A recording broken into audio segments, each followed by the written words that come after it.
Mientras que el ministro de Economía, Bruno Le Maire, admite públicamente que Francia ha entrado en una crisis presupuestaria grave, los servicios públicos se resienten, la deuda se dispara y las protestas se intensifican.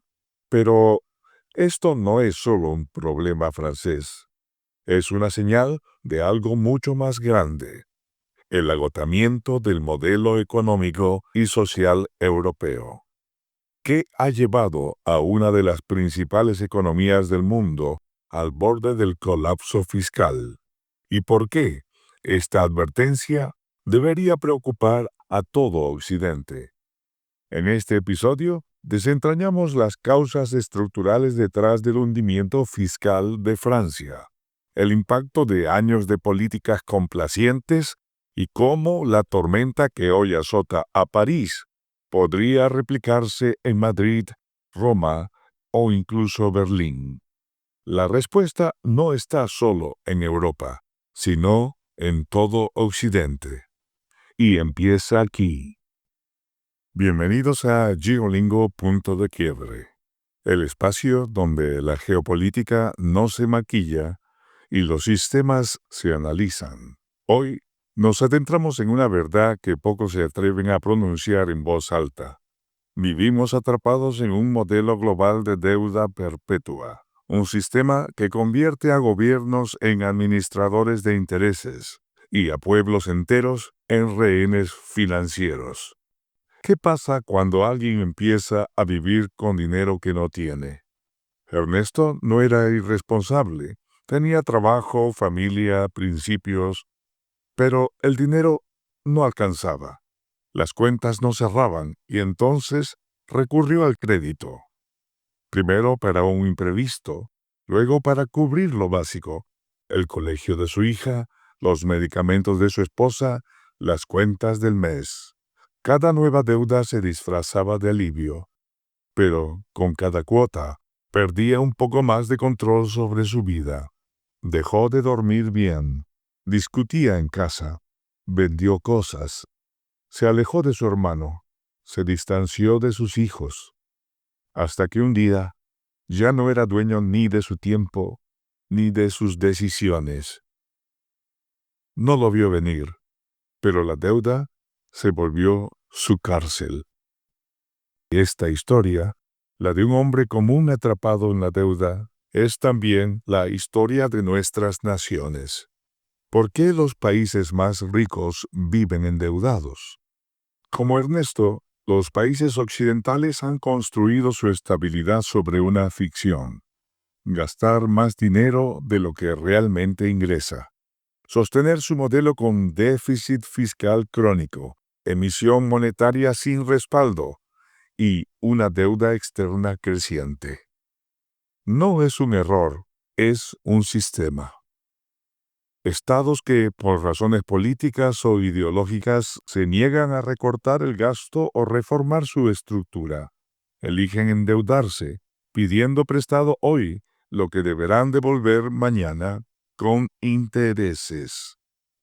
La deuda deja de ser una herramienta puntual. Se convierte en el motor oculto de la economía. Y lo más inquietante, este modelo no nació como excepción, sino que fue promovido como norma. Desde la Segunda Guerra Mundial, el sistema financiero global se reconfiguró para depender de la deuda. Los acuerdos de Bretton Woods dieron origen a instituciones como el FMI y el Banco Mundial, creadas supuestamente para sostener el crecimiento económico, pero en la práctica fomentaron un modelo de expansión basada en crédito, no en ahorro ni producción real. En los años 70, con el abandono del patrón oro por parte de Estados Unidos, el dinero dejó de tener respaldo tangible. A partir de entonces, la expansión monetaria quedó liberada. Los gobiernos podían imprimir dinero sin freno, siempre que el mercado confiara en ellos. Esa confianza se convirtió en el nuevo respaldo: volátil, emocional, manipulable. El déficit fiscal dejó de ser un síntoma para convertirse en el corazón del sistema. Se decía que gastar más ayuda a estimular la economía, pero en realidad lo que se estimuló fue la dependencia. ¿Qué consecuencias tiene vivir con dinero prestado? El resultado es una economía dependiente y vulnerable a la inflación, a los vaivenes de los mercados financieros, a las condiciones impuestas por los acreedores y a la necesidad constante de refinanciar. Y lo más grave, la pérdida de soberanía. Cuando el presupuesto nacional depende del humor de los mercados, los gobiernos ya no gobiernan, administran deuda. Así como Ernesto dejó de tomar decisiones en su propia casa, los países dejan de decidir su propio rumbo. Pero la consecuencia más profunda es cultural. En lugar de cuestionar esta normalidad, la deuda se romantiza. Se enseña que no hay otra forma de sostener un Estado moderno, que la deuda es inevitable, que el crédito internacional es signo de integración, de madurez, de progreso.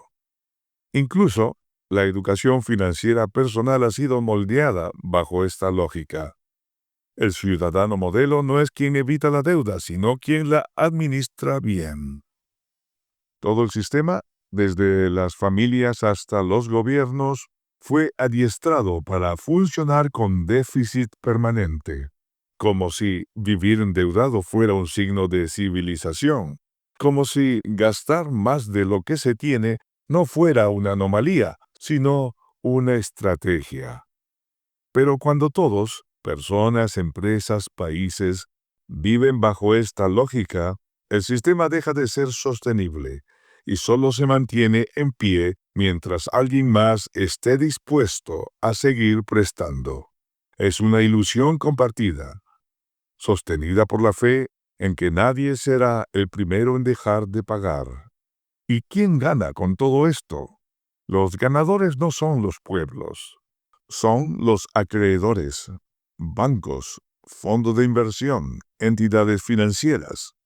Ellos prestan, ellos cobran, ellos dictan condiciones, ellos crecen. Este sistema sostenido desde plazas como el London City o Wall Street no necesita colonias militares. Les basta con colonias financieras. Y esas colonias hoy son las democracias endeudadas del mundo occidental. Y no solo eso, la deuda pública ha sido transformada en un activo especulativo. Los bonos soberanos se compran, venden, se manipulan. Los mismos bancos que prestan dinero a los gobiernos luego especulan con su estabilidad, influyen en su calificación crediticia y hasta apuestan contra ellos en los mercados secundarios. Un gobierno en crisis se convierte en un activo rentable, porque mientras el pueblo sufre recortes, los inversionistas cobran intereses más altos. Mientras se cierran hospitales, se abren carteras de inversión. Y todo esto se justifica con un mantra técnico. Los mercados lo exigen. Pero los mercados no tienen rostro, son una fachada. Detrás están los grandes consorcios financieros que capturan decisiones políticas, imponen reformas estructurales y moldean la realidad a su beneficio. Ellos no viven con miedo a la deuda, la cultivan, porque la deuda es poder. ¿Qué tienen en común Francia, Alemania y España? Francia vive con un gasto público del 58% del Producto Interno Bruto. Su burocracia es tan grande que nadie se atreve a reformarla. La solución: más deuda. Su crecimiento es débil, pero sus pagos de intereses son firmes. Alemania, pese a su reputación de rigor, rompió su regla fiscal. El envejecimiento de su población, la crisis energética y la presión por modernizar su infraestructura la forzaron a endeudarse más de lo previsto. España arrastra la resaca del 2008. Pese a los ajustes, su deuda pública supera el 110% del Producto Interno Bruto. Su economía se sostiene en buena parte por el crédito externo y el turismo. No es sostenible. Todos estos países, como Ernesto, viven bajo la ilusión de que todo sigue en orden, mientras la deuda crece en silencio. Pero hay algo más profundo aún. Estos países democráticos no están simplemente endeudados, están atrapados en una arquitectura institucional que impide salirse del ciclo. En la Unión Europea, por ejemplo, los países comparten una moneda, el euro, pero no comparten un tesoro común. Esto significa que cada país debe emitir deuda por su cuenta, pero no puede devaluar su moneda ni imprimir libremente. El resultado, economías subordinadas a las agencias de calificación, a los bancos centrales y a los dictados de Bruselas. Esto no fue un accidente, fue el diseño. Los tratados europeos consolidaron una lógica tecnocrática donde el control fiscal se volvió dogma, pero cuando las reglas no funcionaron, no se corrigieron, se reinterpretaron. El pacto de estabilidad fue violado una y otra vez. Y la respuesta siempre fue la misma: más deuda, más ajustes, más dependencia. Así, el sistema no premia la responsabilidad, premia la sumisión. ¿Y Estados Unidos? ¿Puede quebrar el país más poderoso del mundo? Estados Unidos debe más de 35 billones de dólares. Es el país más endeudado del planeta. Por ahora sobrevive porque emite la moneda de reserva global, el dólar. Pero la desconfianza crece, y el pago de intereses ya representa una porción enorme de su presupuesto. No paga capital, solo paga intereses, como Ernesto en sus peores días.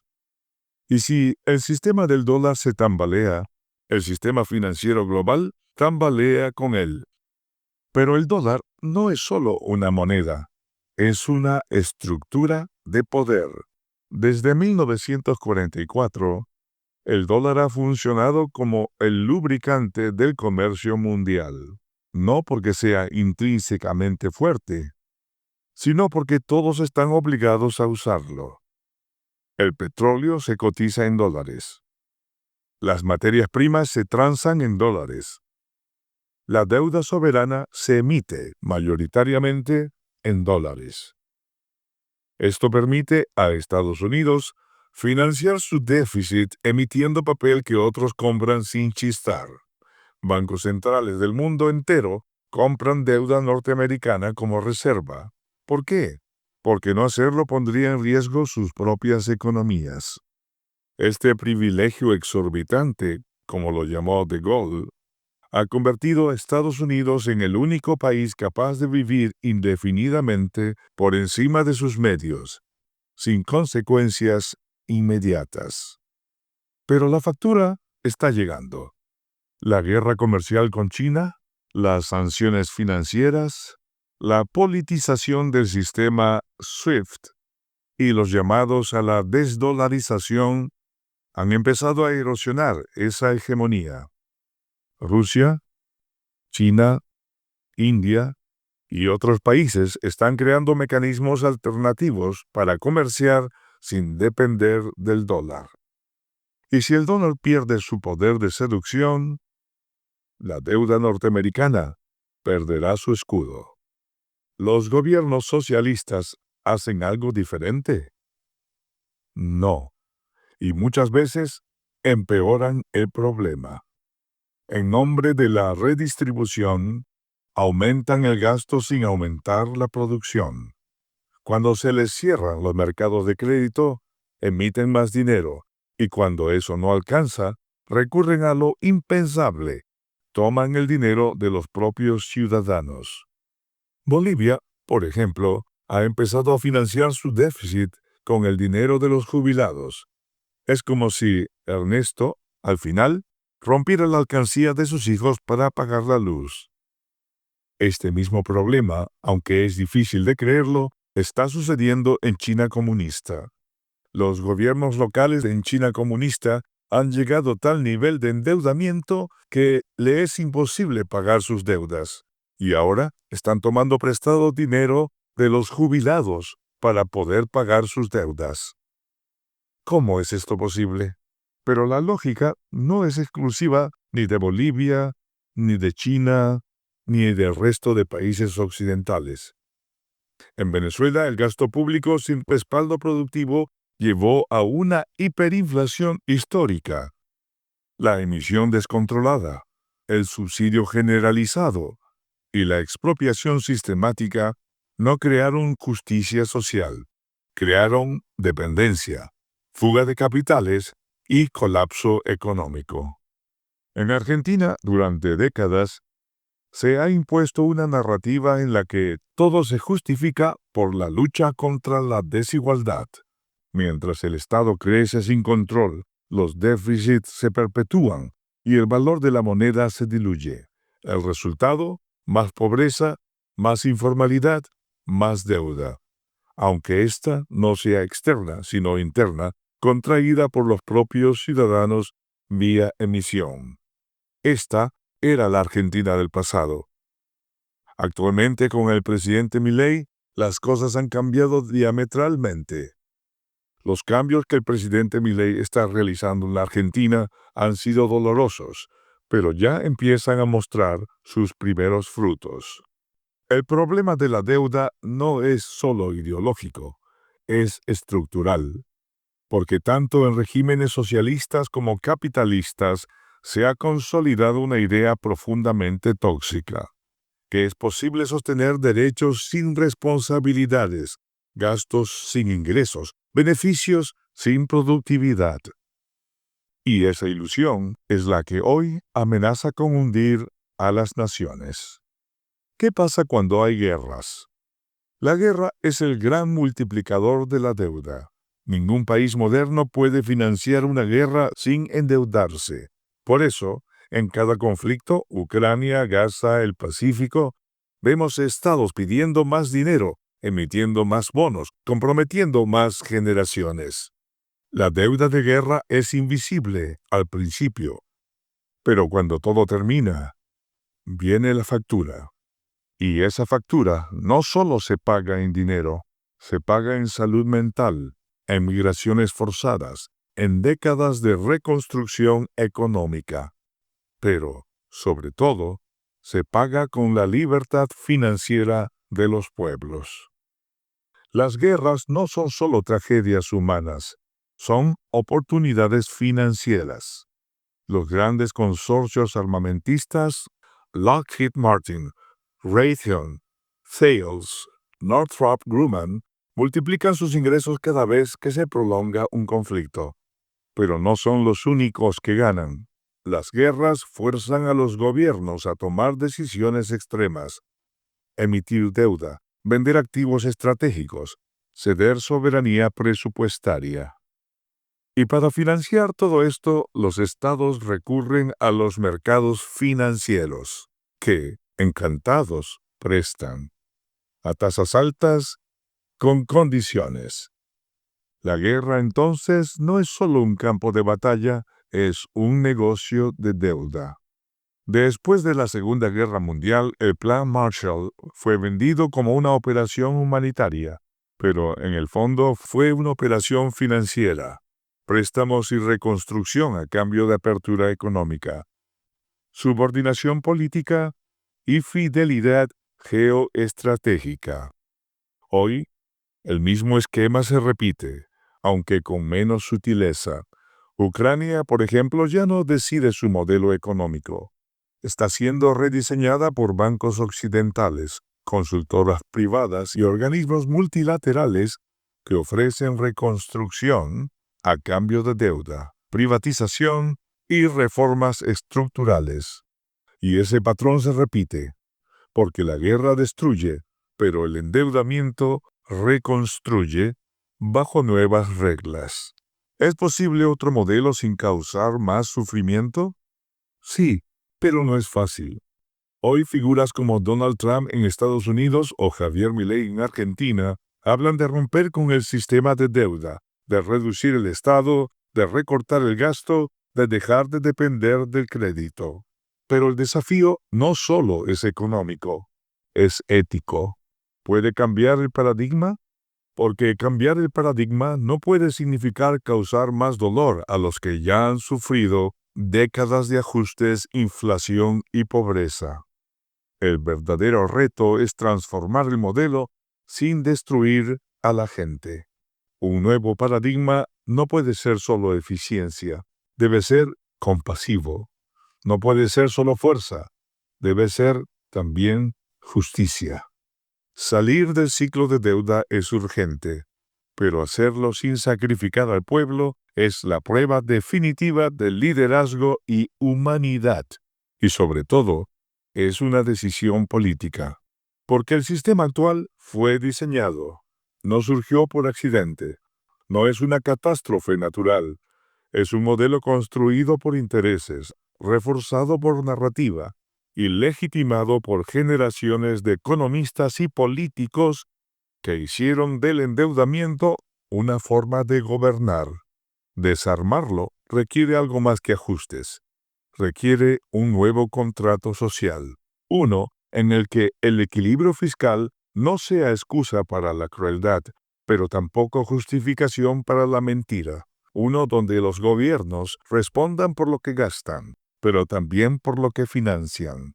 Uno donde la dignidad del pueblo no sea rehén de las tasas de interés. En Punto de Quiebre, creemos que la historia no está escrita y que hay momentos como este en los que el cambio ya no es una opción, sino una necesidad. ¿Y tú, cómo vives tu deuda? Esto fue Punto de Quiebre.